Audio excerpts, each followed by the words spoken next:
أعوذ بالله من الشيطان الرجيم بسم الله الرحمن الرحيم الحمد لله رب العالمين الحمد لله الذي بنعمته تتم الصالحات الحمد لله وكفى والصلاة والسلام الأتمان الأكملان على رسول الله محمد صلى الله عليه وسلم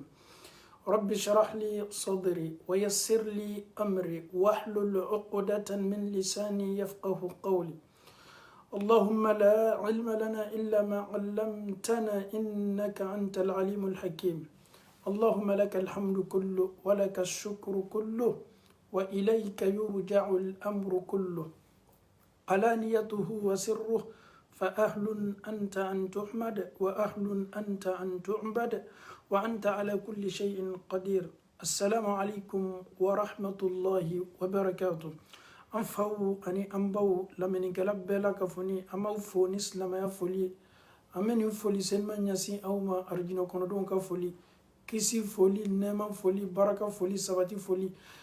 أما الله تعالى دالي نفولي سلما أفولي كأنغيانني أو ننكا الله تعالى بلو على موكلا كأنك أفباو جما أرجنا كنوني الله تعالى كديان كو كنني أو يا الله تعالى بلو على موكلا أنفو أني أنبو أمي صبلي بلي دو سجرة بمي كراك صوي صلى الله عليه وسلم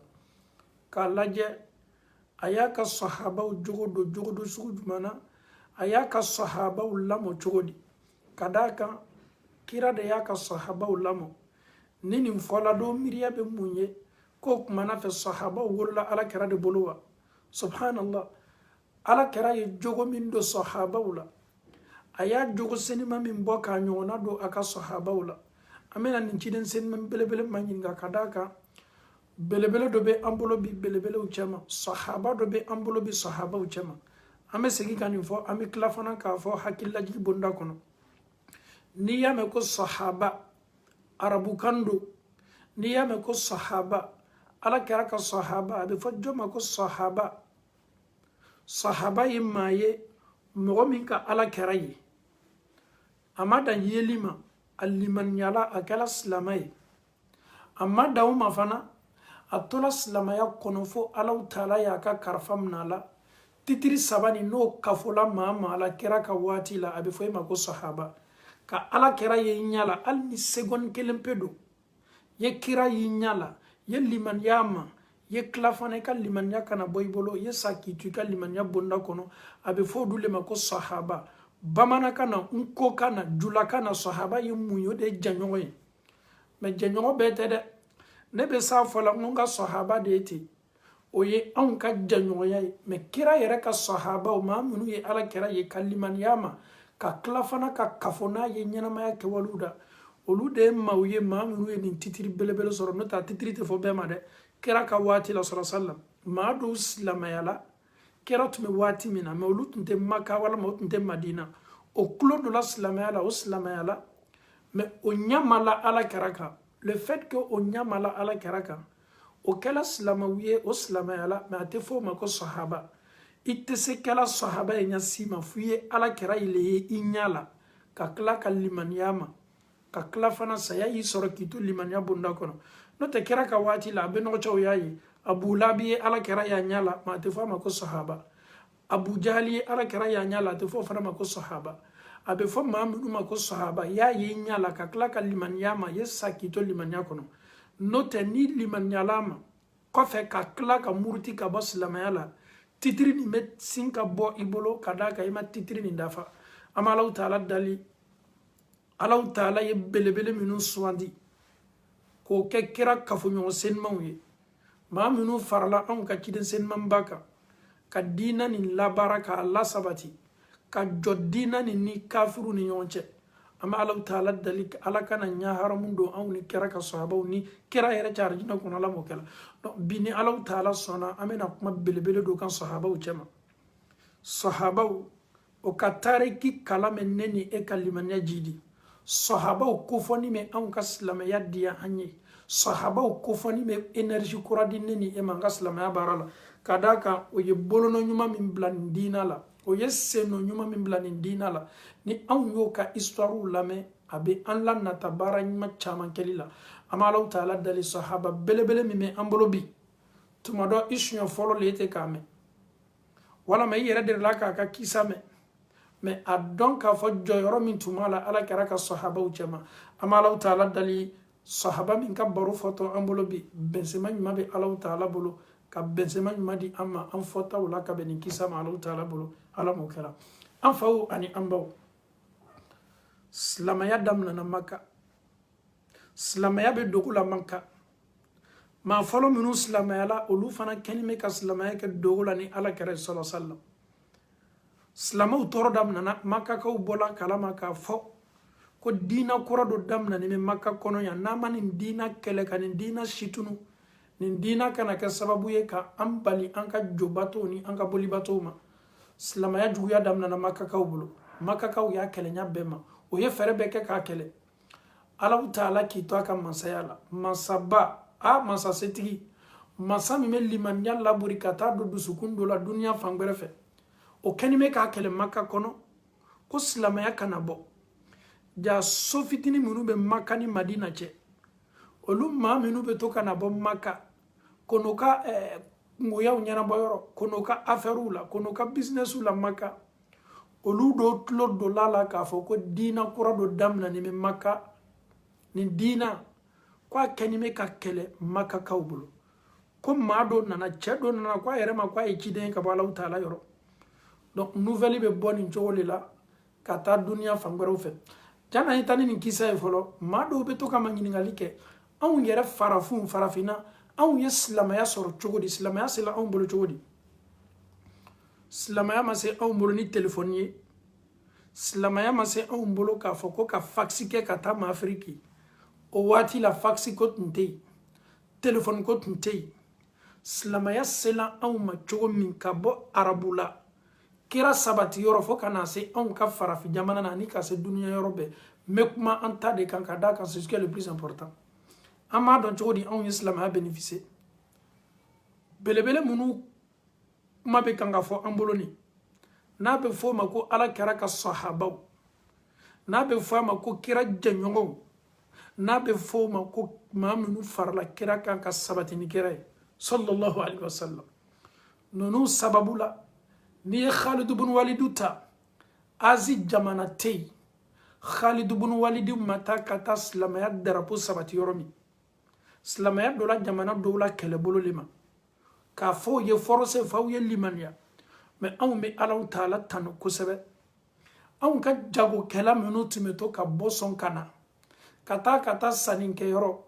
olu fana kulo dɔ la nin diina la nin cogo de la a diina fana k'a bɛ balimaya tugu a bɛ adamadenya la sabati a bɛ adamaden segin ka na a tigi ma min ye Alahu taala ye ni anw ka jagokɛlaw bɔla ka taa u ka sannikɛyɔrɔw la bɛɛ tun b'a dɔn fɔlɔ farafinna siginin tun bɛ cogo min Mali ko tun tɛ yen Côte d'Ivoire ko tun tɛ yen Burkina ko tun tɛ yen nin si tun tɛ yen an yɛrɛ tun b'a fɔ an ka yɔrɔ minnu ma ko mandenw n'a ɲɔgɔnnaw o tɔgɔ sugu le lani tun bɛ an ka jamana fanw na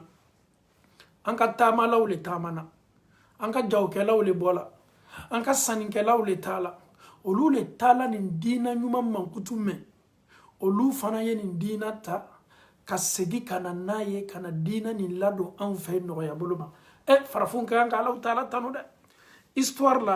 i t'a mɛn k'a fɔ ko silamɛya dɔ la anw fɛ ni guerre le subhanallah nin fana ye ala tanuba ye k'a di an farafinw ma munna parce que diina nin Alahu taala ye diina nin di cɛ belebele min ma nin cɛ belebele ye diina kɛlɛ bɛɛ kɛ a n'a ka sahabaw a sela anw bolo nɔgɔya bolo le ma a lasela anw bolo nɔgɔya dɔw yɛrɛ ko k'an kana n'o fɔ ko n'i ma ɲininka la an ka lɔnnikɛlabaw ko ka gafew kɔnɔ ko n'i ma ɲininka la ko jamana fɔlɔ jumɛn de ka silamɛya kunbɛn a fɔ hali kana sika hali kana tamakiya o kɛra continent africain de dunuya bɛɛ ɲɛfɛ monsieur Diane segin nin kuma kan ka d'a kan i kana na nin kuma fɔ komi i ye farafin ye ka nin kuma fɔ k'a di e yɛrɛ la n bɛ segin nin kuma kan n'i ma ɲininka la si on t'interroge si on te pose la question silamɛya jigila dunuya fan jumɛn de Maka kɔfɛ fɔlɔ silamɛya jigila yɔrɔ jumɛn de silamɛya jigila yɔrɔ min na Maka kɔfɛ monsieur Diane a ma se Madina fɔlɔ n ko Maka kɔfɛ Makakaw Madina kɛrɛfɛ a ma se fɔlɔ n ko Maka kɔfɛ silamaya nana jamana fɔlɔ min ka Maka kɔfɛ sika t'i la o ye anw ka continent africain ye. Continent africain monsieur Diané i dalu ka d'a kan ni kuma bɛ fɔ ni daluya t'a la a bɛ kɛ kumakan lakolon ni kumakan fu ye. Silamaya kun fɔlɔ fɛ Maka kɔnɔ silamaw tun tɔrɔnin bɛ. Makakaw ko ko feere tɛ kɛ o ma, sanni tɛ kɛ o ma, bɛɛ ye juguya k'o la. Jɔn bɛ minnu bolo bɛɛ y'i ka jɔnw tɔrɔ, ka maa ninnu tɔrɔ fo bɛ muruti ka bɔ Muhamadu kɔ. Silamaya kun fɔlɔ fɛ kira sallallahu alaihi wasallam a y'a ye k'a fɔ fangaba t'an na, ale Muhamadu tɛ se ka nin bɛɛ protéger. Mɔgɔw n'o musow silamaya la, ale yɛrɛ denmuso o n'a furucɛ Usmana ninnu bɛɛ la ka fɔ nin tɔrɔnin bɛ. Ala kɛra ko ma sallallahu alaihi wasallam min ka di ne ye nin waati la o de ye aw ye Maka bila, aw ye taa jamana na, a bɛ fɔ jamana min ma ko Habasha jamana. Habasha jamana ye jamana jumɛn ye? A tɛ continent américain na, a tɛ continent européen na, a tɛ continent asiatique la. Habasha jamana ye Éthiopie de ye, a bɛ fɔ jamana min ma bi ko Ethiopia. L'Éthiopie silamaya nana kana sigi farafina fɔlɔ jani a ye taa ka taa sigi Madina, subhanallah, walama ka taa sigi Katari, walama ka taa Kuwaiti, walama ka taa Bahreini, walama ka taa Yamani, walama ka taa arabu jamana ninnu bɛɛ la. Silamaya nana kana a yɛrɛ dusu suma fɔlɔ yɔrɔ jumɛn? O de kɛla anw ka continent ye min ye farafina ye. Silama fɔlɔ minnu nana Najashi ka jamana na, kira ko sallallahu alaihi wasallam aw ye taa Najashi ka jamana na, chrétien do, a ka jamana kɔnɔ a ka dugukolo kɔ kan tɔɲɔlikɛla ye. Silamaw farala ɲɔgɔn kan, maa minnu tun tɔrɔnin bɛ. Groupe fɔlɔ min borila ka bɔ Maka kɔnɔ o ma taa duniya fan si fɛ, o nana anw ka farafina jamana de la, subhanallah. Farafinakɛla berso ye ka silamaya kunbɛn ka silamaw bɔ tɔɔrɔya la. O ye jɔn ye? O ye Najashi ka so ye, o ye Habasha jamana ye. Donc alhamdulillahi rabbil alamin, anw tɛ silamaya la maakuraw ye, anw bɛ waso n'o ye Alahu Taala bara. Ala i ka diina nin tun bɛ kɛlɛ don min Maka kɔnɔ silamaya kun fɔlɔ fɛ. Ala jamana min ye silamaw kunbɛn ka dususuma dɔw ma, ka jigimafa dɔw ma, o de ye Habasha jamana ye. Donc an bɛ segin ka na n'an ka kisa ye. Ninnu de tun ye Ala kɛra ka sahabaw ye ridwanullahi alayhim ajma'in. Ala ma Alahu Taala diɲɛna a bɛɛ la ka fɔ nin ma. A dɔw bɛ yen olu yɛrɛ taamana le ka na limaniya nɔfɛ. A dɔw yɛrɛ fana bɛ yen olu yɛrɛ limaniya nana olu sɔrɔ o sigiyɔrɔ la. Subhanallah. Maa bɛ se taamana cogo di ka taa limaniya nɔfɛ? N'i ye Salman il Farisi ka kisa lajɛ, nin tun ye kira ka sahaba belebele dɔ ye. Arabu tɛ, a bɛ bɔ jamana min na a bɛ fɔ o ma ko Iran jamana, n'an b'a fɔ o ma ko les Perses. Ale le tola diina ɲɛɲini na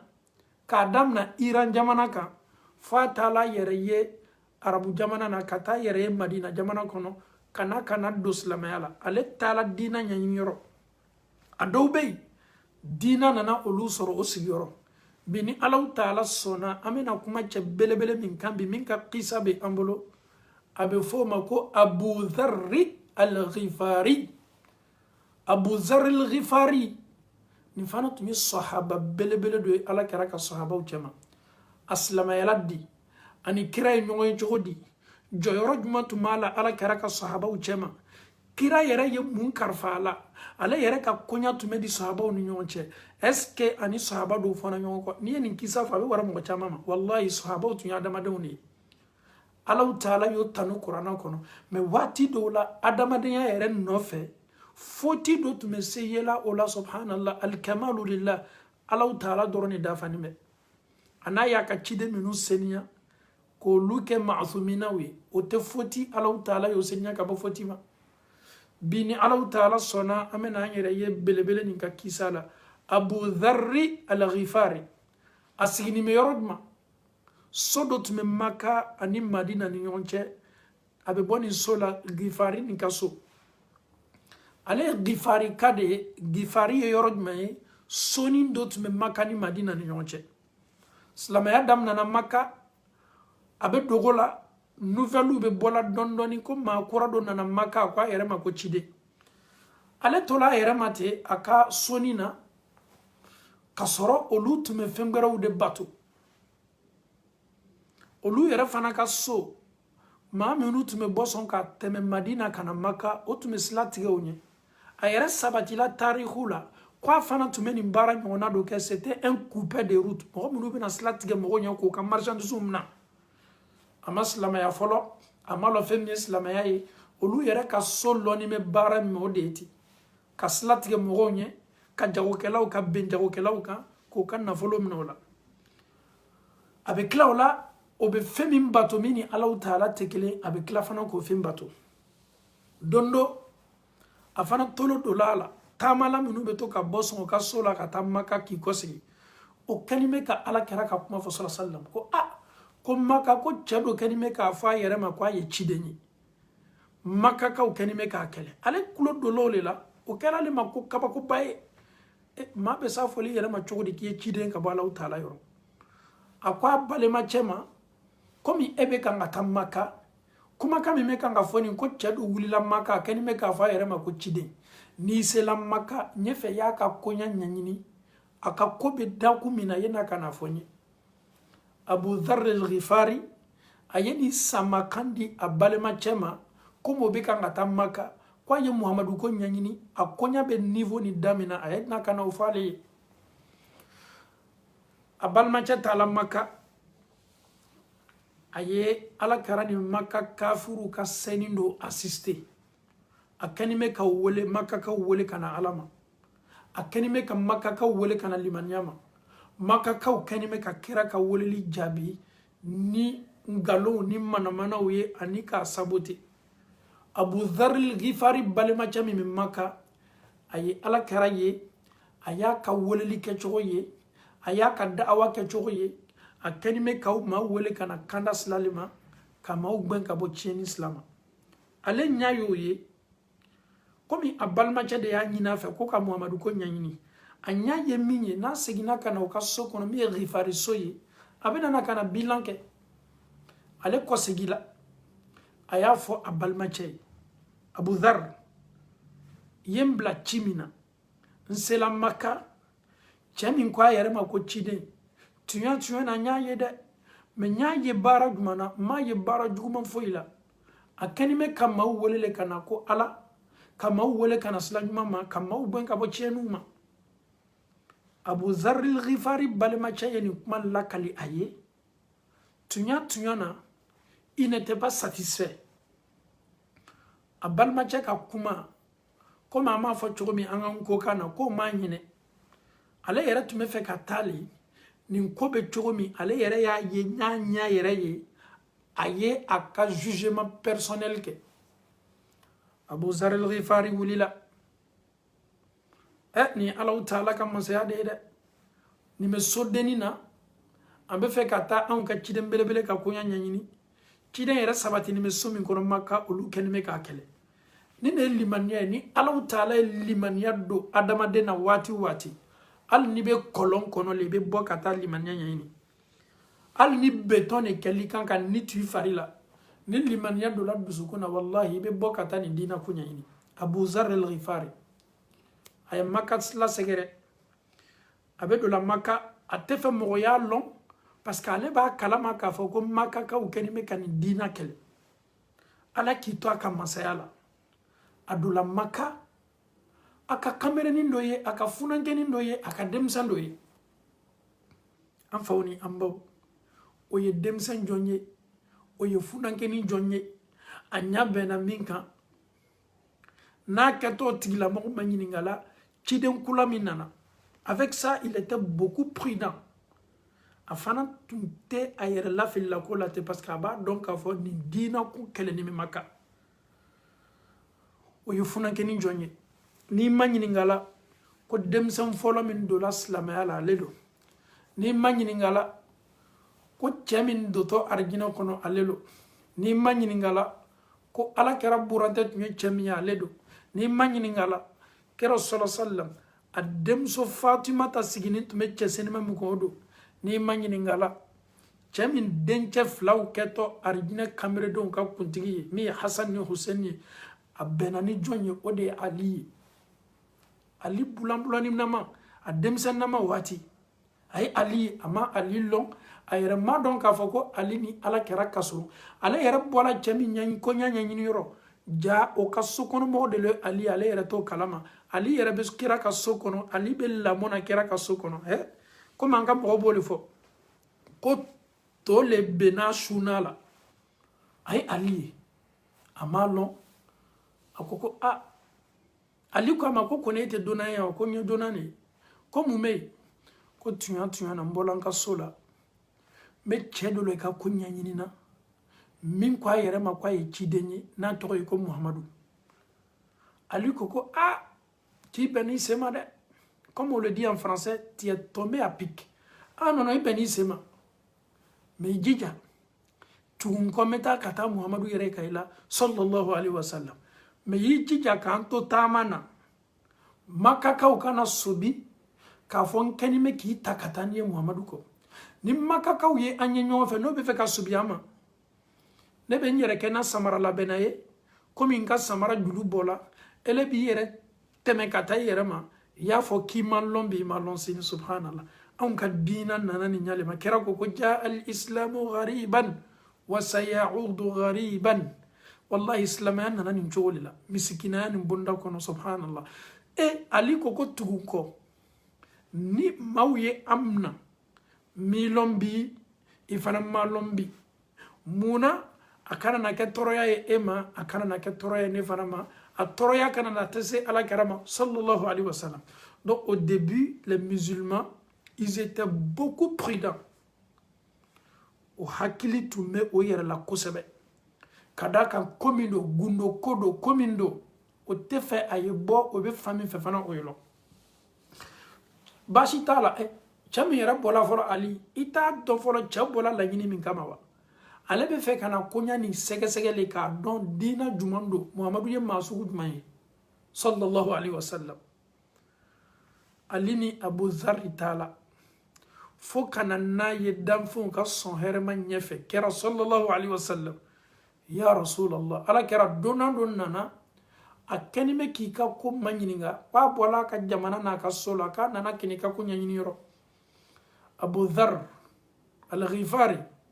asemi kala kera fe sallallahu alaihi wasallam sallu alaihi anyanji jawati chamani salatu la chayaka ni ya sunya kelenge alaba tankika ni ye kelengere farokon alabe salatu mugankika ni ye kelengere farokon alabe salatu shuna bisaba kika sallu alaihi sallallahu alaihi wasallam o ko son nanya fa wati keleme wasake me madama nami salatu la chayaka amikanka alau taala ka kisini alau taala ka nema lilla chaya anyira kunka ka kesini nyasigu mai ka makono don na fala ko sallu alaihi aw ya salatu kaka isigni mi ka salona afodro sallallahu alaihi wasallam na tofola kira ko sallallahu alaihi wasallam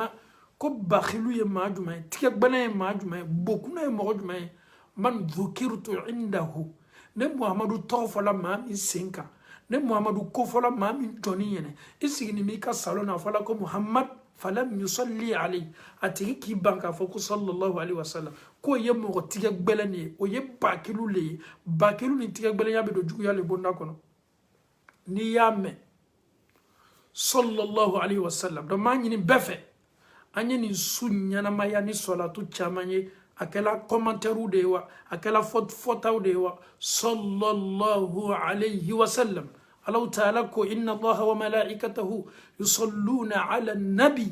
يا أيها الذين آمنوا صلوا عليه وسلموا تسليما الله تعالى يركو علي على أنا كملكو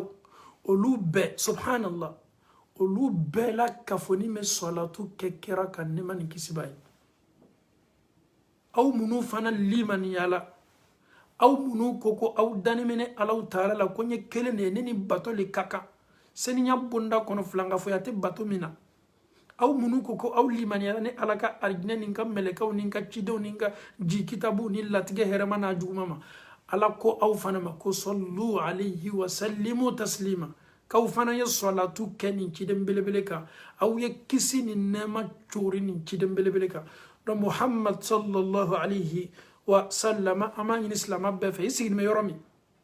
afi yarama sallallahu alaihi wasallam ebi ka baraji soro ka kenya sigi ki yarama kono ama Allah taala dali salatu senima munu be bo anda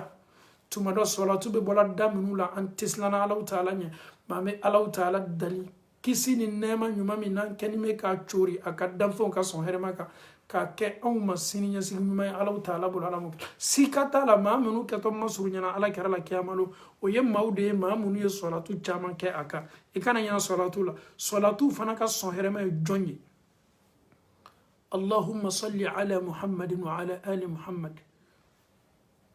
كما صليت على إبراهيم وعلى آل إبراهيم في العالمين إنك حميد مجيد اللهم بارك على محمد وعلى آل محمد كما باركت على إبراهيم وعلى آل إبراهيم في العالمين إنك حميد مجيد ولك كفسني صلاة بي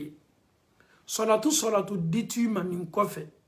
fono kala adamadon yara ye min labe min bola kira nenseni man kan ne min magalontiye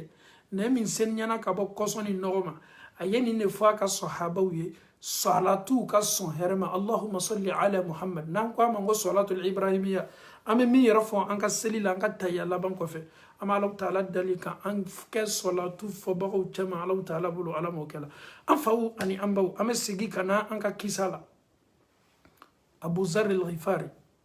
annana kana jokera nya fe sallallahu alaihi wasallam abola ka chemin ka ko nyanyini kwa kulo dolala ka fo ko makka kono chedo kanime ka wuli ka fa yere maka ye chidenye ale bola ka sola mi Ghifari soye somi me makani madina ni nyonche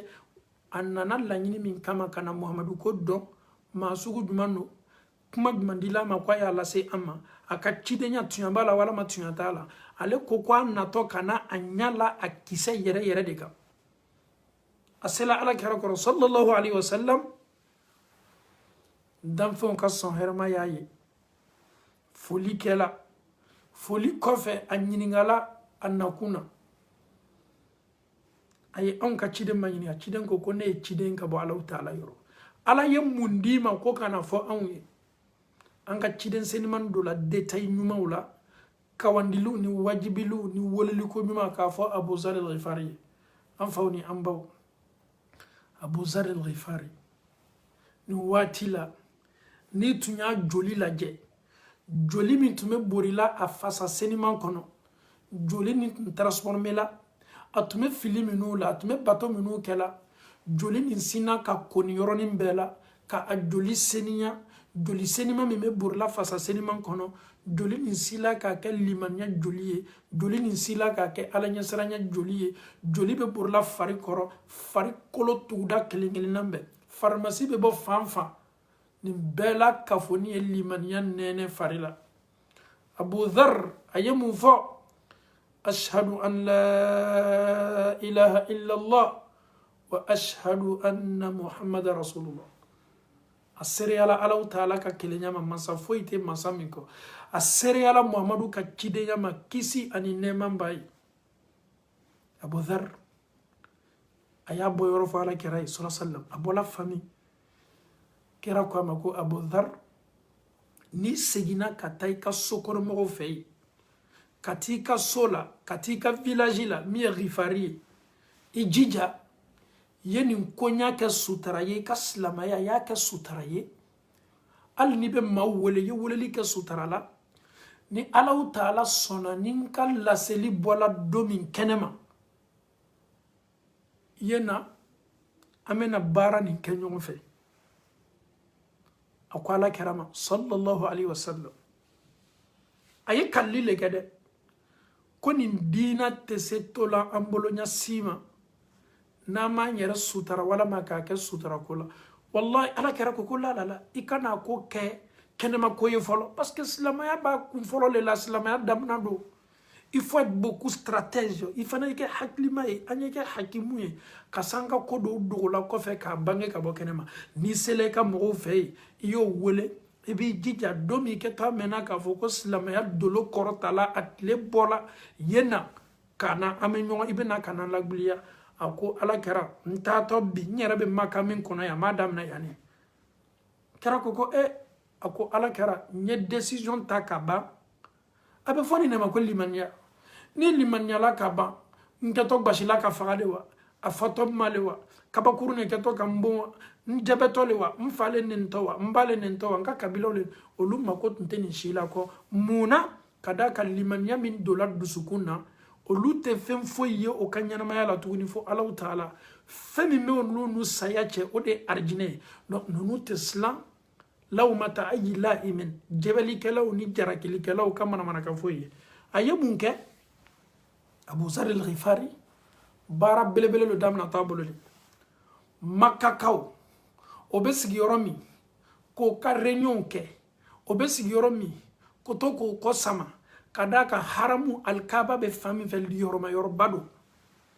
Abu Zar al-Ghifari nana kana illo haramu nale al-Kaaba be fami fe maka kafiri nyamo ka gere me fami fe kini lo o chema akodi ni mo min kan lon tumado kan lon ni mi fana man lon asina ka kuma kan korota alu kaf makakaw aw ye ma kosonu de ye aw ni yan sigili manka ni li yoroma yorbade ne liman yala ashhadu an la ilaha illa allah wa ashhadu anna muhammad rasulullah ni me fanka kana ko tuyana tuyaye jomaya ye makeni longa bon yere la kanneni makakaw ye ni suguleta o dusukuna Muhammadu mi ma se susela na ka mogo ka bo ele lona kamere an ka so kono ya e de bena kana ni kuma kan fo an senka e an fawni an baw alama limaniya yere dila awma limaniya e fendo ye na bila ibe kari na bila energy su do be dima ali kodo be bebe slanka ke limaniya no fe e bi yere ya kono e be bankaman ka ke Abu Zar al-Ghifari loneme haramuna al-Kaaba fanfe akenime ka kala kofo ka kalma bange ka Allah taala kofo ka kira ka chidiya sereya emiriya be baton yirula makka kafuru ka yirule takama o ya sebe korobashi o ye gbisilila kan ano otume nyini nga nita ayere le ben lakale ya hadisala ko ye gbasilila kan o ye gbasilila kan munyato abola Ibn Abbas wala ma Abbas ala ke rabbe no ke o den nana akoma ko aw kanime ka chemi gbasini eska o ba donwa aw tablate aw kana bono anila ko na uyeni bono anila ni me bo somina be foma ko Ghifari aw meteme somina katanka saninke Madina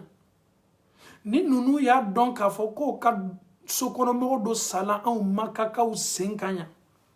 fona ka slagbara yini an yere la de fona ye sanfela ta kata manote antena sela temena nunu be ambeke shuye aw tenim blaba an kana yere bla problem na kuma ni me fola yoro Abu Zar al-Ghifari to foitala be ba donc afo ni kamero koro ni yiru nana kana ibashi bashili mindo akela sebe koro bashili yere li milala Abu Zar al-Ghifari ka meni mbekala ka be muma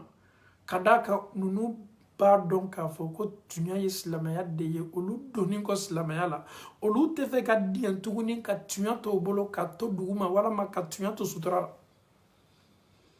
amfawni amba kuma la surunya bolo ma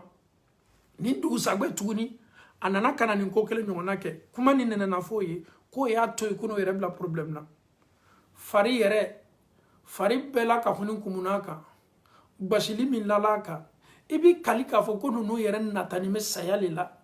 o ye takata do arjina kono dunya negi foy to la tuguni ala ku doni ko o bolo ka don ka fo masami ale le sangolo fenze ankuna ale le fana dugu koloni fenze ankoro donc nunu ya limanya fanga tun ka bo ko sebe o koson o nte fosi nata foka Allah taala ka dina lase koko keto la koko lato kan koko ke fatoma koko keto nyashila ma o tunya bela ka foni la filla ko fele Abu Zar al-Ghifari aya yere deme asigi min kala ka to ka village la asigila wa masigide subhanallah afana ye woleli damna aya ka village mo ko préparer aya ka demba ya préparer muna silamaya la maka kaw ken me ka silamaya min kele silamaya boni me ka ta deja an fawni an baw wati mina Allahu taala ye dina ni noro korota ka bange ka akle bo fambe fe sahaba senimamba annana kana kunkera na ka sahaba wala sallallahu alayhi wa sallam ani kira be ñoŋ fe ani kira be fambe fe kira ka sigida la be sahaba be na ye fambe fe o te fe ka bla o te fe ka toy o be na ye wati be billahi ka seconde kelen pe sigi keni ala kere est-ce qu'il va dialogue une seconde seulement de causerie avec le prophète sallallahu alayhi wa sallam on a tume kuma wallahi sahaba o tume adda laje ka anne laje sahaba na tume kuma atum kadi o ye tellement ala kera bomoshi sahaba tume shigba min tume bomoshi la o tume shigba kelingere na be konte o to bolo magala de o sigini o ba laje shigba kelen ete shigba flale ete o be ala kera bomoshi shigba minu tuma lo tuma be konte façon ils aimaient le prophète kera ken me ka kuma o sigini me ka mafle akadoye akajesu adasenima noroni me chobi abomoshi senima chobi bemi ma bomoshi la e kera ka bomoshi to ida bomoshi sunna le ni ba to be sunna baraji soro note kera ya tasla le bomoshi ko ha ni ya to ba baraji soro ala man to la ankela bomoshi la to bagay bomoshi ira le fana che ya to masere nyuma bay che ya to masere nyuma ba de bomoshi e muso bomonu ni me chaw bomonu ni me chaw ni muso be se différence la ka bo nyona jodi non ni ala taala ye mindi amanyo ta ka mbolo la ka adia nyere ye kuma tun kadi ala kare ni muso ko ka te bomoshi fe afi muso ye ko te kira de fe parce que kira ko ka bomoshi toy ni muso ko che a i bomoshi ni mene torola parce que muso le be chaw bla bomoshi lila ni bani yere tola muso bolo parce que mucha do be lu kala muso ye ka ba muso ba fole yeti kun kwa fe ka terambu kuna ka i kun ke penchi ni komi barakuda kana no ole kadi muso yi ni ki yere to muso bolo muso chama ne bi ma konna arjina kona be famunu mako hurul ain alaw taala ko jina maso ma chema soma ni ki yere to duniya muso bolo o yi pla chieni ni marsali ni kola na fatte ko mina itaflan chatge e kana arjina muso ka ko nyanyini damna yi yere sabedo ka ala kera jogota bomoshi tunye kidon katas la de Ibrahima bomoshi male tume Musa bomoshi tumala abalmache Haruna bomoshi tumala Musa sigi min kela ka bo ala taala ka nyonye kero ni anana sora ka ma chama islabla aye munke aya balmache Haruna na bomoshi lema Haruna tunye nabi nyume Musa ye abalmache Haruna na bomoshi lema abalmache kwa mako ne bade ikana mna mbumoshima donc amala taala dali ka no yala mo kala muso aw ya faw chaw ye bomoshu toy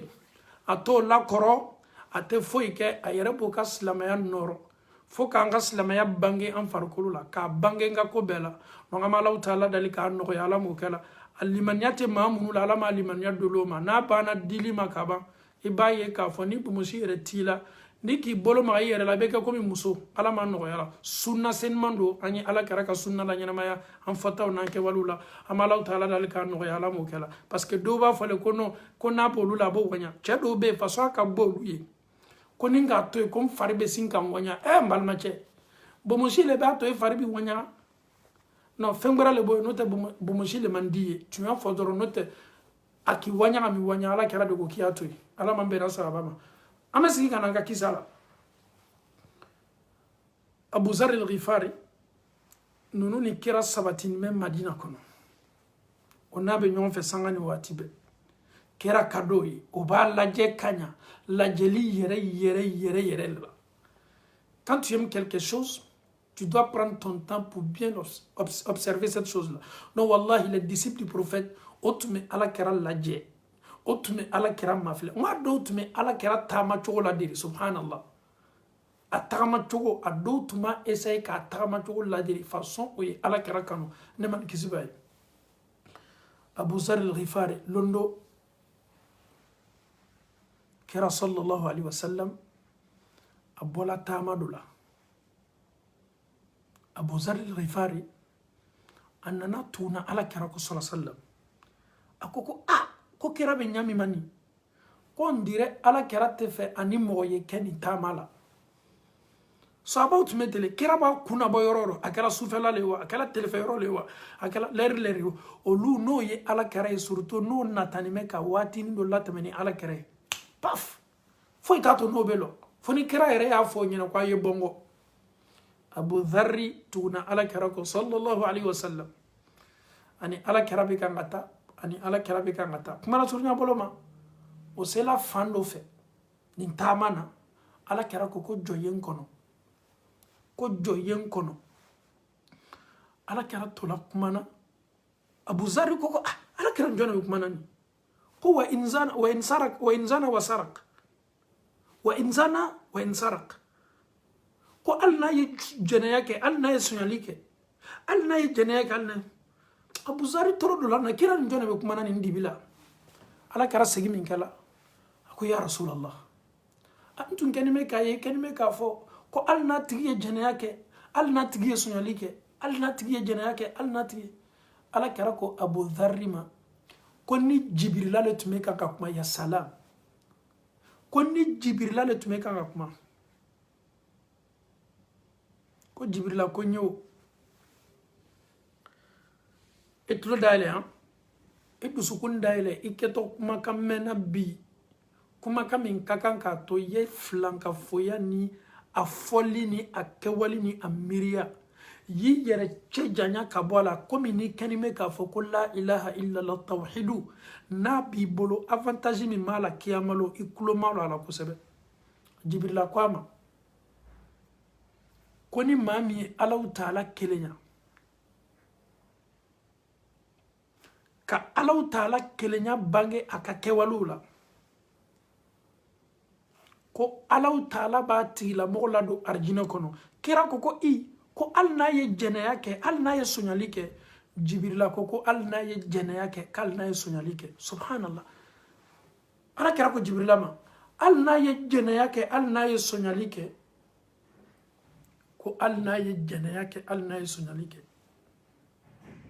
la hawla wala quwwata ya salam the merciful alaw taala ka hina fanga ka bon donc mun kɛla o la ala kɛra ye abu dharri ɲininka kira fana ye nin kumakan ɲɔgɔnna fɔ abu dharri ko hali n'a ye jɛnɛya kɛ hali n'a ye suɲali kɛ ala kɛra ko hali n'a ye jɛnɛya kɛ hali n'a ye suɲali kɛ ala kɛra ko ragam anfu abu dharri ko hali n'a ma diya abu dharri ye ko hali n'a tigi y'a kɛ subhanallah an faw ni an baw tiɲɛni ma ɲi dɛ an y'an cɛ janya ka bɔ tiɲɛni bɛɛ la mais fosi ka n'i ka tawhidu tiɲɛ i bolo k'i to Amérique fosi ka n'i ka tawhidu tiɲɛ i bolo k'i to Europe fosi ka n'i ka tawhidu tiɲɛ i bolo k'i to Asie fosi ka n'i ka tawhidu tiɲɛ i bolo k'i to farafinna tawhidu ye mun ye i kana sobi i kana miiri a yɛrɛ kana na i hakili la ko ka taa moriso la tawhidu ye mun ye i kana na to tubabule yan lɔngelen si ka mori dɔ wele ko ka baara k'i ye tawhidu ye mun ye fɛn fɛn n'a bɛ kɛ filankafoya ye a dɔgɔyala cogo cogo a bonyana cogo cogo ele y'i jija i ka julumu bɛɛ la nin julumu kana na ye i julumu na dɛ i ma bɔ a la julumu tɔw k'i yɛrɛ seniya waati bɛɛ k'i yɛrɛ lasigi ala ma ka dugawu k'i yɛrɛ ye k'i yɛrɛ gbɛrɛ alaw taala la ni baara ɲumankɛw ye a b'i seniya cogo min k'i cɛ janya ka bɔ ala ko ta baara ninnu ma mɛ i jija filankafoya kana y'i don na dɛ o kosɔn n b'a f'i ye n'a b'i bolo i ka bon na e b'i yɛrɛ dɔn ala b'i dɔn ka tɛmɛ i kan depuis san 20 tɛmɛni san 10 san 5 tɛmɛni dɔ tun y'a baara ɲɔgɔnna kɛ k'a lana i ma a b'i ka so kɔnɔ i hakili lajigi kosɛbɛ tuma dɔ y'a bila i ka bon fan dɔ la i jija nin kuma lamɛnni kɔ i t'a le fɛn wɔgɔbi ka bɔ i ka bon na i y'a minɛ k'a fara k'a lafili ayi a yɛrɛ ye dɔ la nan'i ma k'i y'a bila i kunsigi la nin ta i y'a dayɛlɛ i y'a fara i y'a lafili dɔ yɛrɛ b'i bolo i kɛni bɛ k'a siri i cɛ ma de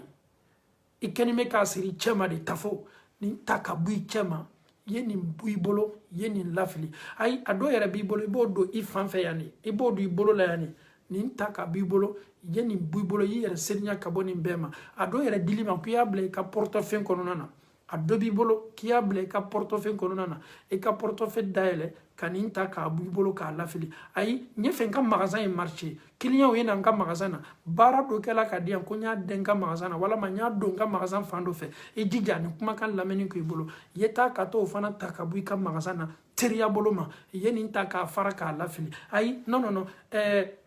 ni nin bɛ n bolo n bɛ chance caman de sɔrɔ ni ne fɔla n ye ko n'a bɛ n bolo n bɛ chance caman de sɔrɔ n balimacɛ n bɛ min f'i ye i jija teriya bolo ma masa min k'i da masa min ye sankolo fɛnsɛ i kun na masa min kɛni bɛ ka fɔɲɔ d'i ma n'i tɛ fɔɲɔ sara la masa min kɛni bɛ ka ɲa d'i ma i bɛ filɛli kɛlɛ ɲa la masa min kɛni bɛ ka i dagolo fila nin lamaga ka kuma masa min kɛni bɛ k'i nɛn lamaga i da kɔnɔ masa min ye ɲin d'i ma ka dagolo d'i ma ka nun d'i ma ka ɲa d'i ma ka tulo d'i ma e ni Alahu Taala cɛ danfɛn jɔn bɛ se e haju ni e hami nɔgɔyala ni masaw tɛ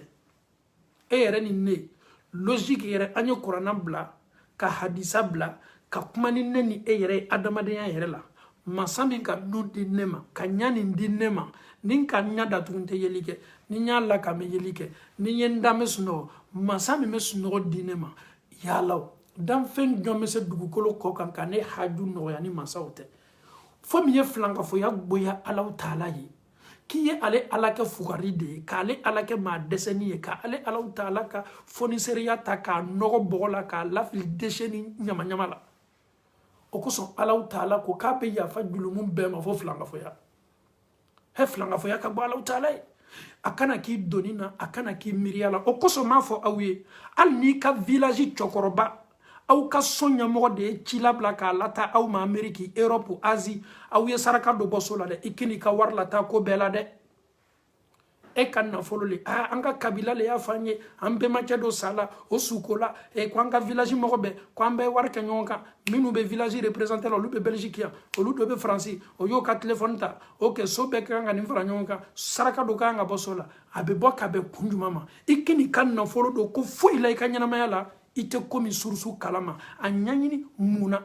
il faut jamais wallahi ba bɛ bontigi ɲa yɛlɛ k'a don a kan ni k'i ka diina ta ni tolon ye mɔgɔw fana bɛ tolon k'i la mɔgɔ y'a f'i ma village mɔgɔ y'a f'i ma i ka kabila y'a f'i ma i teriw y'a f'i ma ko nin ye wahabiya de ye n'o banna fɔli ma dɔrɔn a fɔ k'i ka diina senɲana n'a banna fili ma ko ninnu sunnamɔgɔw ka ko ka gɛlɛn n'o fɔli ma waati waati a lɔn k'a fɔ k'i bɛ tuɲa de kan n'o ma f'i ma wallahi i ka diina ma seniya ni i teriw ma f'i ma k'i ye wahabiya ye ni sigiɲɔgɔn ma f'i ma k'i ye wahabiya ye ni karamɔgɔ tɔw ma f'i ma k'i ye wahabiya ye ele yɛrɛ y'a dɔn k'a fɔ k'i tɛ foyi kan wuya ni galon kan n'a ma f'i ma k'i ye wahabiya ye wuya fɔla le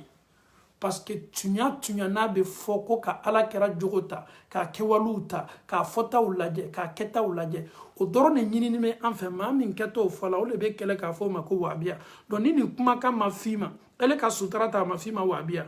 ele kɛlen bɛ k'i sɛbɛ don ala k'i ma f'i ma wahabiya ele kɛlen bɛ ka kuranna ni ala kɛra ka sunna ta k'i b'o le ɲɛnamaya i ka ɲɛnamaya la f'i a dɔn k'a fɔ k'e tɛ foyi kan nkalon kɔ nin kumakan tɛ fɔ mɔgɔ ma ye sigi k'i yɛrɛ lajɛ o don parce que ni e karamɔgɔtɔ min bɛ anniversaire célébrer a tɛna fili ma wahabiya sunna ma pɛrɛ anniversaire kan sunna ka enseignement anniversaire ye sunna ye anniversaire kɛ bida ni haramun de ye maa y'a kɛ y'i yɛrɛ bɔɲɔgɔnya filankafow la y'i yɛrɛ bɔɲɔgɔnya chrétienw na karamɔgɔ min bɛ anniversaire kɛ a tɛna fɔlɔ ma wahabiya a tɛna fɔlɔ ma sunna il veut faire plaisir aux gens i tɛ ala kɛra ka ɲɛnamaya ye ko ye anniversaire kɛ a ka sahaba senima minnu ka kisa bɛ an bolo i tɛ su ko a la i tɛ miiri a ma k'a fɔ ko ninnu yɛrɛ ye fɛn bila ɲɛnamaya la a bɛ fɔ min ma anniversaire an yɛrɛ ka cɛkɔrɔbaw an bɛnba tɛmɛnenw m'a kɛ mun de y'a to bi anw kɛlen bɛ bi ka fanga di kerecɛnw ka kɛwalew ma an yɛrɛ karamɔgɔtɔw fana bɛ bɔ ka nin kɛwalew kɛ ka an faw ni an baw bila kɔnɔnafili la karamɔgɔ dɔ ko k'a man ɲi karamɔgɔ dɔ kɛlen bɛ k'a kɛ an bɛ min ɲini an baw fɛ i kini yɛrɛ bila kɔnɔnafili foyi la min ko k'a ka ɲi wa min ko k'a man ɲi wa ele ye ɲininkali kelen pe kɛ ye k'i yɛrɛ fana ka juge ye est ce que ala kɛra y'a kɛ wa est ce que sahabaw y'a kɛ wa est ce que kɛwale min a sabatila ala kɛra la wa ni a banna fɔla k'a ma sabati karamɔgɔ min ko k'a ka ɲi wa min ko k'a man ɲi wa ele y'olu bɛɛ kumakan to yen ele ye kira lajɛ o de ye exemple parfait ye min ka kan ka lajɛ an bolo komi ala y'a fɔ cogo min kuranɛ kɔnɔ ko muhamadu kɛla aw ye misaliya ɲuman ye aw ka kɛwale kelen-kelenna bɛɛ la un point intérêt an bɛ Alahu Taala dali diina ni a bɛ faamuya ni limaniya min ye a bɛ faamuya ni alaɲɛsaranya min ye a bɛ faamuya ni taasili ɲuman minnu ye an bɛ Alahu Taala dali k'a nɔgɔya an bɛ Ala m'o kɛla kira ye kankari la an ye dɛ kira ko sallallahu alaihi wasallam ko la tatabi'anna ko aw kɛtɔ tuguna silako maa minnu kɔnɔ aw ɲɛ aw tɛ n'o to la ye dɛ aw bɛ n'o imiter o ka kɛwale bɛɛ la aw bɛ n'o bɔ ɲɔgɔnya o bɛ na kɛwale kɛ aw bɛ na ɲɛbɔ o fɛ hali ni o y'o sen bila fan min aw b'a ɲini ka aw sen bila o sen nɔ kan hali n'o donna basa bɛ don wo min na ka aw don t'o kɔ sahabaw kabakoyala olu tɛna ɲɛbɔra diina gbɛrɛ mɔgɔw fɛ sahabaw ye Alakira ɲininka ko jɔnw de b'o ye o ko yahudiyaw ni nasaraw donc ne mantɔn dɔw kɛtɔ ɲɛbɔla ninnu ka kɛwalew fɛ o bolonɔ bila yɔrɔ o b'o bolonɔ bila yen o sennɔ bila yɔrɔ o b'o sennɔ bila yen la hawla wala quwwata illa billah kira wa ma yantiqu anil hawa in huwa illa wahyun yuha kira min ma kuma ani sagonako la mɛ segi k'a fɔ anniversaire bida haramun bida do silamaya ka kɛwali tɛ silamaya ka baara tɛ maa min y'a defan ye chrétienw ni silantanw bɔ ɲɔgɔnya k'an ka diina baara la i t'a y'an ka diina tariku kitabu kɔnɔ i t'a y'an ka hadisa kɔnɔ i t'a y'an ka diina gafe foyi la ko sahaba dɔw tun bɛ nin baara kɛ ka bujuw ta ka manamanakan fɔ o seniyana nin ma o y'o yɛrɛ seniya ka bɔ nin baara ma anw fana maadama ni anw kɛni bɛ ka sila ɲuman de ta ka taa se kira ma sahabaw bɔ ɲɔgɔnya ka kɛwalew la anw fana m'an yɛrɛ seniya ka bɔ nin sugu ma an bɛ Alahu Taala dali k'a nɔgɔya an bɛ Ala m'o kɛ la an bɛ taa n'an ka kisa ye Abu Dhar kira ko a ma sallallahu alaihi wasallam ko hali n'a ye jɛnɛya kɛ hali n'a ye sɔnyali kɛ jɛnɛya ye julumuba ye sɔnyali ye julumuba ye mais ni jɛnɛyakɛla ni sun k'a yɛrɛ lasigi Ala ma kuma laɲini b'o de ye ka tubi ka na Alahu Taala ma saya bɛ s'o ma waati min na o ni Ala cɛ ka di o seniyana ka bɔ nin baara bɛɛ ma tunya na ka tawhidu to a la ko Alahu Taala b'a don arijinɛ kɔnɔ ya salam Abu Dhar nin cɛ k'an to kɛlɛ kɛnɛ do kan a ka kisa lamɛn dɛ idew bɛ kan ka di miiriyaw bɛ kan ka di sahabaw bɛ kan ka hakilinataw falen Abu Dhar ye a ka hakilinata di jɔn fana bɛ nin kɛnɛ kan Bilal kira ka seliwele la Bilal fana k'a ka miiriya di Abu Dhar a ye Bilal ka opinion ni Bilal ka miiriya lamɛn silamaw kuma nin fɔ ka gɛlɛn ne ma tun y'a lo a fɔla an ka diina la min fɔla fɔ k'a fɔ Abu Dhar sahaba do adamaden do bɛɛ bɛ se foti la waati dɔw la Abu Dhar Bilal kuma min kɛla a ko ele farafin muso den fana wa la hawla wala quwwata illa billah ya salam subhanallah Abu Dhar Bilal kumana Bilal y'a ka miiriya di a ko Bilal ma ele farafin muso den fana wa la hawla wala quwwata illa billah silamaya nana kana kumakan minnu kɛlɛ silamaya nana kana kumakan minnu supprimer silamaya nana kana goro do kuma minnu ma kana bɔ da foyi la kɔ nin kumakan ɲɔgɔnna bɛ kan ka bɔ Ala kɛra ka sahaba dɔ da k'a fɔ dɔ fana ma ka rasisiya kɛlɛ ka couleur ko kɛlɛ la hawla wala quwwata illa billah ya salam Bilal kilo y'a mɛn ba couleur ko fɔla couleur ko nenni kɛla a ba yɛrɛ fana fɔla ka fara kan sahabaw ni ɲɔgɔn cɛ o ko san kuma ni ne sela yoro ma wati tuya ndu sukume kasin kono mam yeni fo akadi ne yo ko sebe kira ka sahaba le Abu Dharr kira ka sahaba mama bo juguya bla ndu sukuna eye ala kira de juguya ikakan ko kanu wallahi an fawni an baw Bilal yeni kuma kamme abe na fo ye flèche wala ma ye binyata ka turu Bilal la akulo famana kuma kan sugu min ɲɔgɔn menima ka to jɔnya o tun bɛ neni kumakan kɔrɔw tun bɛ fɔ ma ni kumakan min o dɔ le tɛ e bi Alahu Taala ye kanda di an ma a ye ciden senima nin di an ma a ye anw kɛ balima ye k'an kɛ sɔhabaw ye ni nin kumakan ɲɔgɔnna bɔla ne sɔhaba ɲɔgɔn do ya salam Bilal taala jɔn kɔ sallallahu alaihi wasallam a taala nɛɛma nin kisi b'a ye Muhammad sallallahu alaihi wasallam Bilal nana kana ala kɛra sɔrɔ ya Rasulallah ala kɛra Abu Dharr al-Ghifari a ye nin kumakan de fɔ ne ma ko ne farafin muso den fana wa c'est une réalité. Nous, dans la religion, tout ce qui s'est passé, il faut dire ça comme à Temenanyami. Aslamo. Imaginons, ala kera nana kana kominu kele. Fem minutes me fo jahiliya wati, kumfinya wati, mankaka utunte ko kalama, utume ko peke Felix laka, ka demso kenema una ko shudo. Muso ni che sala, idemesi tala ki faraka cheka. Silamɛya nana kana kɛwale cɛjugu minnu kali kɛlɛ ani rasisiya farafin golofin kana ni kumakanw kɛlɛ ni kumakan fɔla Abu Dharr le bolo k'a ɲɛsin Bilal ma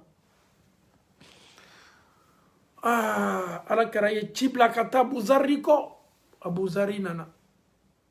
Abu Dharr de ye nin fɔ Bilal ma wa ninnu tun tɛ nkalontigɛlaw ye nenfilatigiw tun tɛ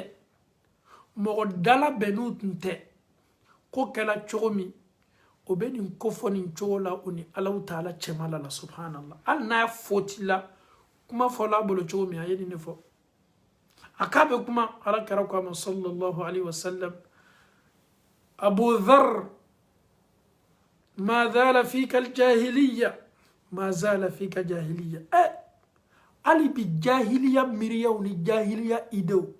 ali sini jahiliya ko bilela wa ali sini jahiliya bilela ka ala kira sallam a fari manaka ni kuma ya toro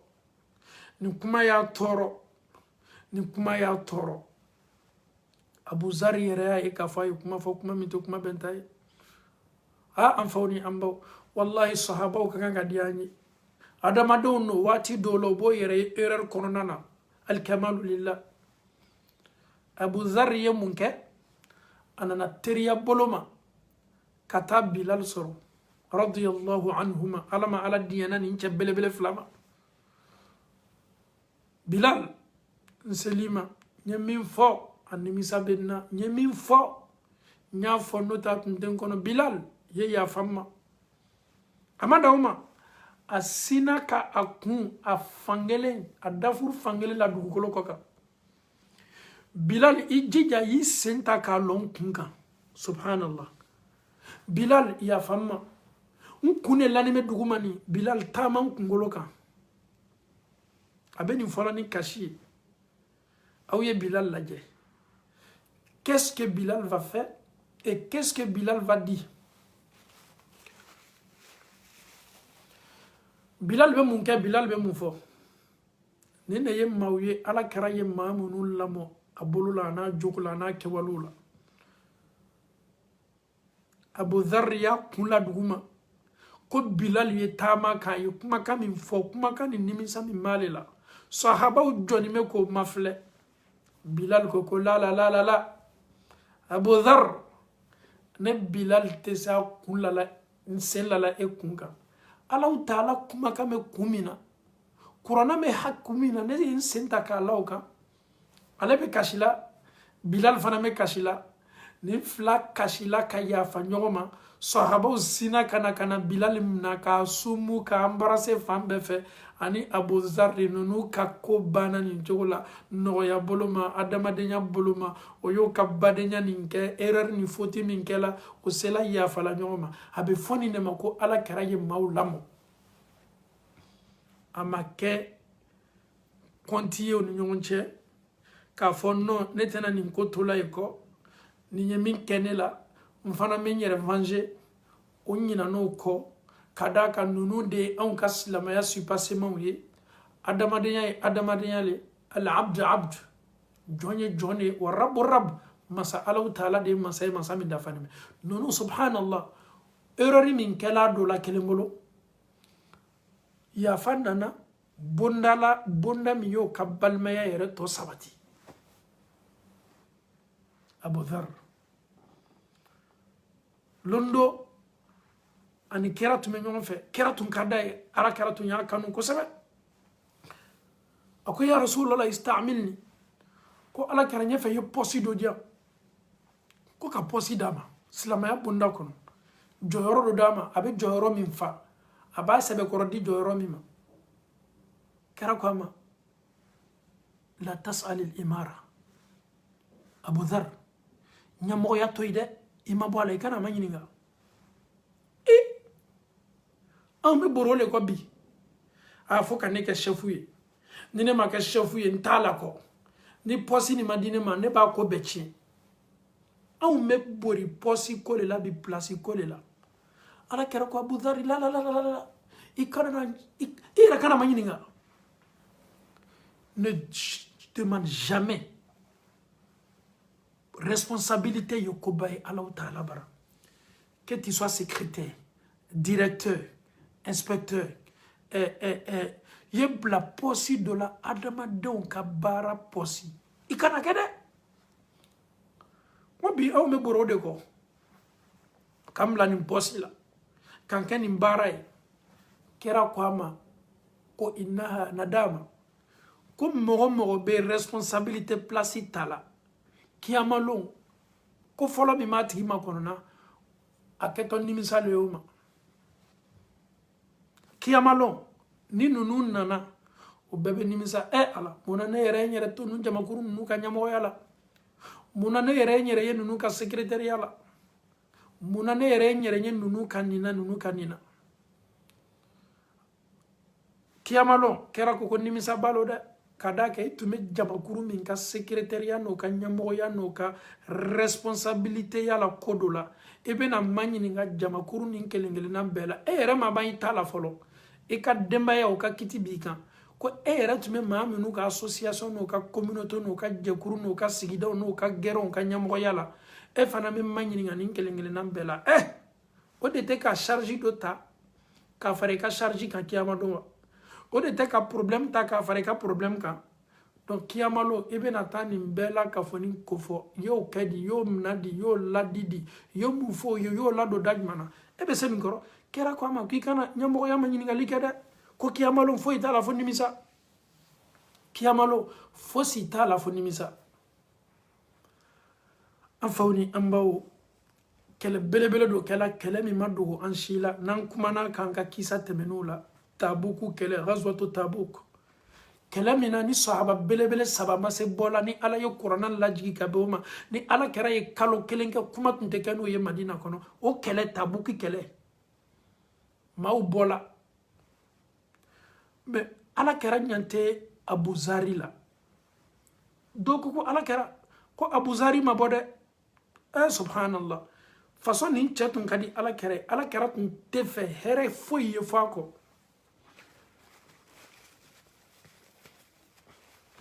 kɛra tun tɛ fɛ hɛrɛ foyi ye fɔ a kɔ Abu Zari kɔ o bɔla ka taa Tabuku kɛlɛ kɛnɛ kan dɔw ma bɔ joona dɔw nana dɔw kɔfɛ dɔw nana ka na kun Ala kɛra la o tun bɛ na dɔɔni dɔɔni kɛra min sahabaw sela fan dɔ fɛ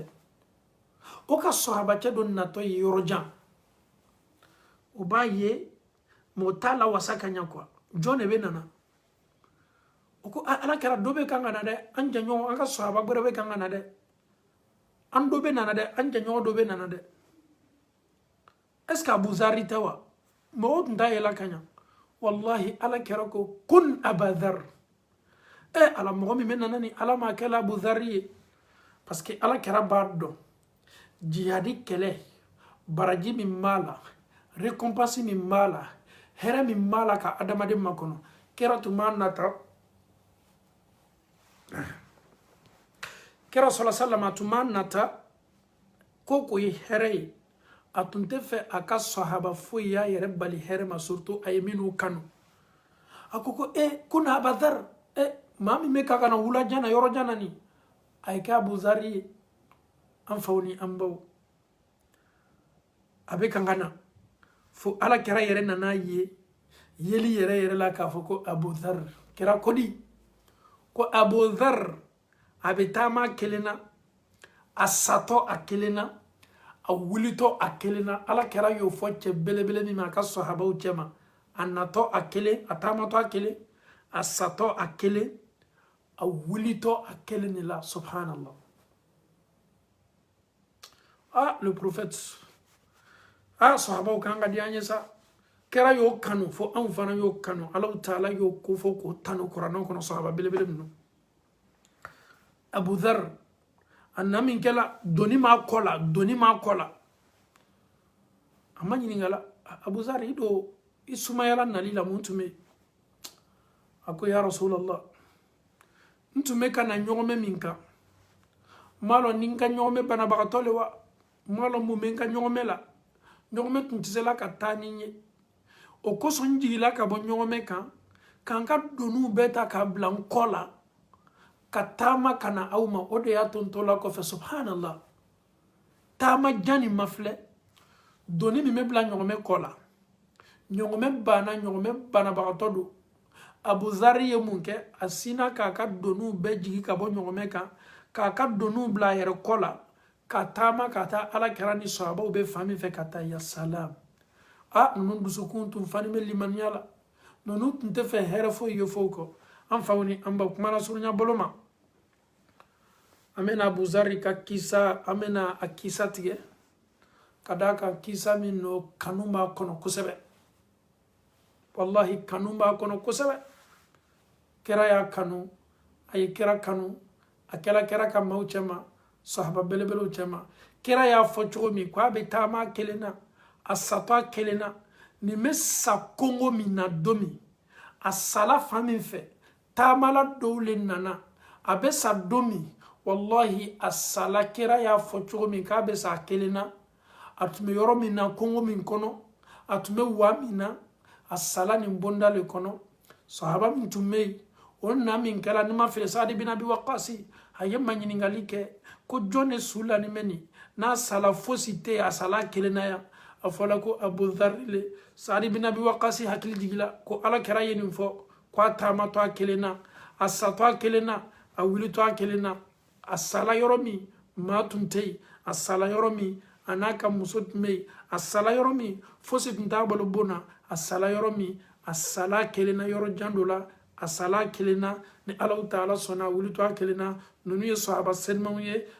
ala kara keto nyol la kafola arjina kono ame Allah taala dali neni au ala kana nya haramun do au neni sahaba senmaw che ani kira senman ba sallallahu alaihi wasallam arjina kono Allah mo kala ame Allah taala dali Abu Huraira ka yeli no ya anye ame Allah taala dali Ibnu Abbasi bimme Qur'an fasari turjamani alqur'ani ala ki rabbi no chedde min sababu labbi ni an ka fasar la belebele sela ka Qur'an fasari min ye an ka fasar Qur'an belebele ye ala kana nya haramu do ni nyonche subhanallah nunu yerebe ka nya mo ye jonyi nunu be ka chefu sahabaw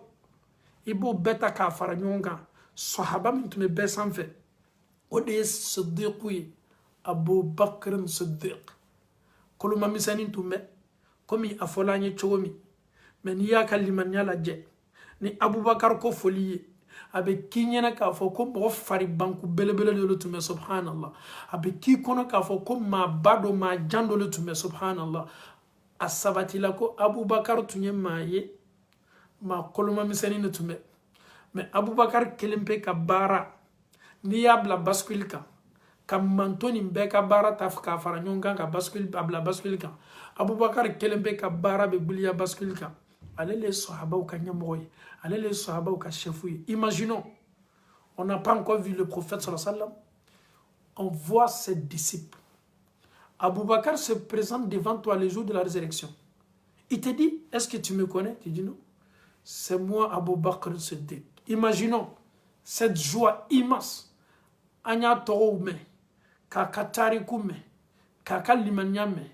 k'a ka alakira kanu mɛn kira ko dugukolo kɔkan maa min ka d'a ye a muso Aisha kɔfɛ maa min ka d'a ye ka tɛmɛ bɛɛ kɔ de Abubakar ye kira ko cɛ min n'a fɔra k'ale tun ye bɛɛ sara i ka baara la maa min ka sara tun tɛna sɔrɔ a bolo de ye Abubakar ye Umaru y'a fɔ ko cɛ min ni k'a kɛ cogo cogo i tɛna kunna a la baara la kuma tɛ ko k'a sɔrɔ maa natɔ a kɔfɛ a bɛ bɛɛ sɛgɛn bɛɛ kɛtɔ natala ka baara ɲɔgɔn na maa si tɛna kun a la Umaru ye cɛ min ka limaniya confirmer ko ne ni e ni Abubakar ye ɲɔgɔn ye arijinɛ kɔnɔ diya jumɛn ka bon ka tɛmɛ nin kan nous l'aimons plus que tous les présidents au monde nous l'aimons plus que tous les ministres nous l'aimons plus que tous les disciples du prophète sallallahu alayhi wa sallam on aime Abubakar Siddiq anw ka idolu de ye ten anw ka star belebelew de ye ten anw bɛ ninnu le ka kisa lakali ni an ɲɛji bɛ bɔ n'o tɛ duniya dɔnkilidala babaw tɛ o silamɛya yɛrɛ kɛla bi tolonkɛ diina ye n bɛ segin nin yɔrɔnin kan ka d'a kan an tun ka kan ka video k'a kan laminikɛla bɛɛ la ka fɔ nin ye conseil ye k'a di aw ma n b'a ɲini aw fɛ aw bɛɛ la ka fɔ nin kumakan latanga ni ala ɲɛsiranya ye silamɛya bɛ ɲini ka jasi an ka waati nin na a yɛrɛ daminana ka ban silamadenw maa minnu sɔrɔla silamɛya la o faw ye silamɛ ye o baw ye silamɛ ye mais n ye silamɛ ye ani n ka silamɛya faamuya o tɛ kelen ye anw silamadenw bi anw ya baara banna k'a to baara jumɛn ma silanta minnu bɛ kan ka sa a kɛla sportif ye wa a kɛla artiste ye wa a kɛla star sugu sugu ye ni silama tɛ i bɛ anw silamaw de ye anw minnu bɛ an ka diina la k'a kana tigɛ k'a nɔgɔ silantaw ɲɛkɔrɔ an b'olu photo ta k'a afficher ka tila ka duwawu k'o ye subhanallah aw ɲɛna k'a fɔ ko anw ka diina nin tala poubelle de la k'a d'a ma wa walama anw ka diina nin tala ɲama le kan k'a d'a ma wa subhanallah anw ka diina nin do tayɔrɔ ka seni anw ka diina nin do surusu ka seni anw ka diina nin do ye kuranna surusi ɲuman ye k'a di anw ma anw ka diina nin do dafanin dila an ma Alahu taala y'a fɔ an ye kuranna kɔnɔ اليوم أكملت لكم دينكم وأتممت عليكم نعمتي ورضيت لكم الإسلام دينا الله تعالى كوني على دينا autorisation ديلا agrément ديلا دينا منا كلي كاكان دوغوكولو كوكان ودي إسلام ياي لا حول ولا قوة إسلامو أو دوي أو لامالو يا إسلامو أنت سيجي كانانكا دينا ما foi tala Allah taala ka joni tawa Allah taala ka joni tawa au ken me ka mauke kafiru ye au ken subhanallah ala ko muhammadu ma ne mani kisi bay a beno cha mi ya lamo o kadi an ye kateme au ka artisu kan ala ko ka te ya fauma ibrahima fa ala ko ka te ya fauma nuhan denche vous pensez que l'islam là, ce qui nous arrange, c'est ce qu'on doit faire? Non. L'islam est le principe de. Les artistes là, ils nous ont rien fait. Quelqu'un qui n'est pas musulman et tu affiches sa photo en disant aux musulmans de bénir, de faire doigt pour lui, qui a mal l'homme, même kali Allah Ta'ala, la nini mbola kaira kaila. ele yɛrɛ bɛ nimisa mɔgɔ mɔgɔ n'a sala ka sɔrɔ silamɛ tɛ n'i ye duwawu k'a ye o kiti kiyamalo i tɛ fɔ a kɔ ni Alahu Taala sɔnna a tɛ bɛn ala yɛrɛ ko Muhamadu ye maa minnu sala nin cogo la a tɛ bɛn ye duwawu k'o ye ala ye kangari la ala kɛra ye ko min na munna aw bɛ fɛ k'an ka diina nin saboter k'an ka diina nin kɛ diina nɔgɔnin ye k'a kɛ yɔrɔlɔnbali diina ye quelqu'un qui n'est pas musulman c'est son choix. Il peut être ton ami, il peut être l'ami de ton ami, mais cela ne doit pas t'amener à afficher sa photo en faisant des doigts pour lui. Ce n'est pas permis en islam. N'a pas fait qu'à ou yere dias lantan ou yeni escoroya ni yerlombaliya la en ka dina mana okama. Ne salissez pas l'islam. Coran be ambolo kwa ankana na doigt ke maye ma minu masa islamaya la. Muna ame fait qu'an imbarake. Allah yɛrɛ de côté Coran kono Muhammadu ma. Mais pourquoi vous voulez transformer la parole de Dieu? Ah non, non, non, vous êtes souvent un peu dur. La clé te mais le fait que Dieu il a parlé dans le Saint-Coran, est-ce que tu as besoin encore de nous demander si nous avons la clé du paradis? Lui qui est décédé, il ne nous a rien fait. Mais nous avons nos principes qui est l'islam, qui est le Saint-Coran, qui nous demande, quelqu'un qui décède, il n'est pas musulman, ce n'est pas permis. C'est l'islam. On fait une religion, on principe, on les respecte, on a principe respecté. Mais muna ou le bena on a principe nogo, ou ka dunia teria kunta on kama. Ah, slamaya tola bi tokoma wallahi. Slamaya yera tola bi dina jasima. Mais nous fanata kalama, no luka sportif pour miye slamate, obesinga photo de rip. Rip. Que Dieu le pardonne. Subhanallah. Et kenime ka kuma fi nenka. Ali yera wolode ton propre fils. Laisse les artistes, laisse les stars. Ton enfant, il y a 2000 soroka abla dunia la. Na bana selima. Na ye selitoy. Alamea. Na sala. Adamadenya yere bonya koso. Ebe se shoot ala katana e katado. Selite kaka. Slamo te duo kaye. Asala bonda minkono. Selibali mami e seli e katoy. Abe fwa malo ko kafiri. Jonya fo do hadisala. Kira kumakane sallallahu alaihi wa. Ni koni sona kira ka chidenya ma yeson aka kumama. Ko aka hadisala. Ko al ahdu bayni wa baynahum as-salah. Koni mami e seli toy. Mais pourquoi vous voulez qu'on change les propos du prophète? Soit je suis musulman, soit je ne suis pas musulman. Mais je ne peux pas être musulman et refuser les propos du prophète. Non, ça c'est de l'hypocrisie en islam. Je suis musulman, je respecte les propos du prophète et ce que Allah subhanahu wa ta'ala nous a dit dans le Saint-Coran. Tu peux être un musulman modernisé, mais c'est ton problème. Ce n'est pas ce que l'islam nous enseigne. Nous, on écoute seulement la parole de Dieu et les enseignements du prophète Mohammed sallallahu alayhi wa sallam. On ne négocie même pas à prendre ou à laisser. Il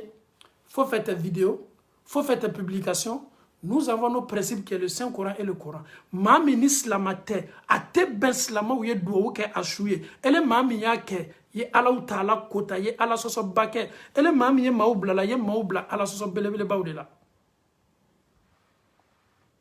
Enfin, on est en bas. Wati sela mate fananya ere resezi ma ni sila suman kuna ni era ma don ki fala wala me ma fa be jate damna muma ele ye wati min ke suman kuna ye jate mnoma e wati to sela te anteni dina ponya saka valeur dini dina ma mawu ye nyabo ni dina fe slantan me yela ko lama le subhanallah slantan me yela ko lama ibade yera slama me mikoro be sayima ko foito la bolokolo no boyi ite duwa kai foi e ma min te slama ye parce que star do ma tola ma bado comme une beke me ka photo affiché a basketteur do temena o takela a footballer do tementa tanete Diogo Maradona nyerete ma to fola me mafo Diogo Maradona o fran tatle flani na slama ou baraket bi dina nin talabi iba foko wallahi an ka dina principe poubelle le kono un peu de respect pour l'islam dina ni mawde jolani dina ni joliye kanadi anuma o ya keni sebe koros talile o mata ni tolon taliye angana ka dina ta tolona angana ka dina ke kumfe koye slantaw ne be kanga do slama corona bi kanga dina ni jasi kanga dina ni dama koko na be ben oluma ima ye bin islama min sala o shute do jona leve do korko bala semaine kelen ko fe donc an yere bi billahi différence mi mani chrétien o chabi doron o de tokoy ibanka slama de ye ibanka surtout ni mi fonctionnaire ni den kɛla fonctionnaire ye a kɛla ministre ye wa a kɛla député ye wa a kɛla mun ye y'a fɔ a ye ni sala o famille ye décision ta k'i sukoya la teriya ka t'i sudo e silamasu bɛ taa mɛn ka bɛn mun ma semaine kelen semaine fila ko non non an ye nin kɔnɔ ko levée de corps ka kan ka kɛ fɔlɔ k'a su bila maaw bɛ na ka na su lajɛ mais nin ye mun kafiriya baaraw le donni yan ka diina la ni mun ko kuntaw ne tani ye k'a labɛn ka ah non c'est personnalité balo a tun bɛ fonction ba de la et après n'a tun bɛ fonction ba de la mun n'a m'a yɛrɛ bali saya ma aw ma donc a fɔ ko maa sala le ɲɛ maa min ka fisa n'ale maa min a tɛ gbɛrɛ maa min na ala kɛra sanni kɔ